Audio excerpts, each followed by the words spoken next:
Genesis chapter 1. In the beginning God created the heavens and the earth. The earth was formless and empty. Darkness was over the surface of the deep, and the Spirit of God was hovering over the waters. And God said, "Let there be light." And there was light. God saw that the light was good, and he separated the light from the darkness. God called the light day, and the darkness he called night. And there was evening, and there was morning the first day. And God said, "Let there be a vault between the waters, to separate water from water." So God made the vault, and separated the water under the vault from the water above it. And it was so. God called the vault sky.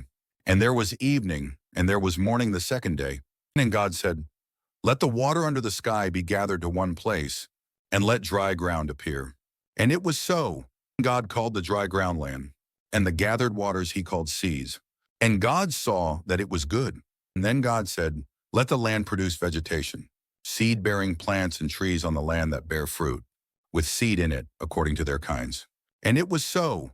The land produced vegetation, plants bearing seed according to their kinds, and trees bearing fruit with seed in it according to their kinds. And God saw that it was good. And there was evening, and there was morning the third day.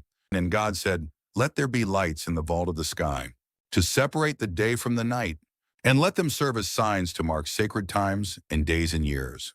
And let them be lights in the vault of the sky to give light on the earth." And it was so. God made two great lights, the greater light to govern the day, and the lesser light to govern the night. He also made the stars. God set them in the vault of the sky, to give light on the earth, to govern the day and the night, and to separate light from darkness. And God saw that it was good. And there was evening, and there was morning the fourth day. And God said, "Let the water teem with living creatures, and let birds fly above the earth across the vault of the sky." So God created the great creatures of the sea, and every living thing with which the water teems, and that moves about in it according to their kinds, and every winged bird according to its kind. And God saw that it was good. God blessed them and said, "Be fruitful and increase in number, and fill the water in the seas, and let the birds increase on the earth." And there was evening, and there was morning the fifth day. And God said, "Let the land produce living creatures, according to their kinds, the livestock, the creatures that move along the ground, and the wild animals, each according to its kind." And it was so.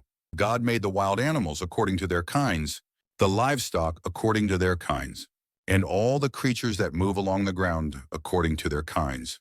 And God saw that it was good. Then God said, "Let us make mankind in our image, in our likeness, so that they may rule over the fish in the sea, and the birds in the sky, over the livestock and all the wild animals, and over all the creatures that move along the ground." So God created mankind in his own image. In the image of God he created them. Male and female he created them. God blessed them and said to them, "Be fruitful and increase in number. Fill the earth and subdue it. Rule over the fish in the sea and the birds in the sky, and over every living creature that moves on the ground." And then God said, "I give you every seed-bearing plant on the face of the whole earth, and every tree that has fruit with seed in it. They will be yours for food. And to all the beasts of the earth, and all the birds in the sky, and all the creatures that move along the ground, everything that has the breath of life in it, I give every green plant for food." And it was so. God saw all that he had made, and it was very good. And there was evening, and there was morning the sixth day.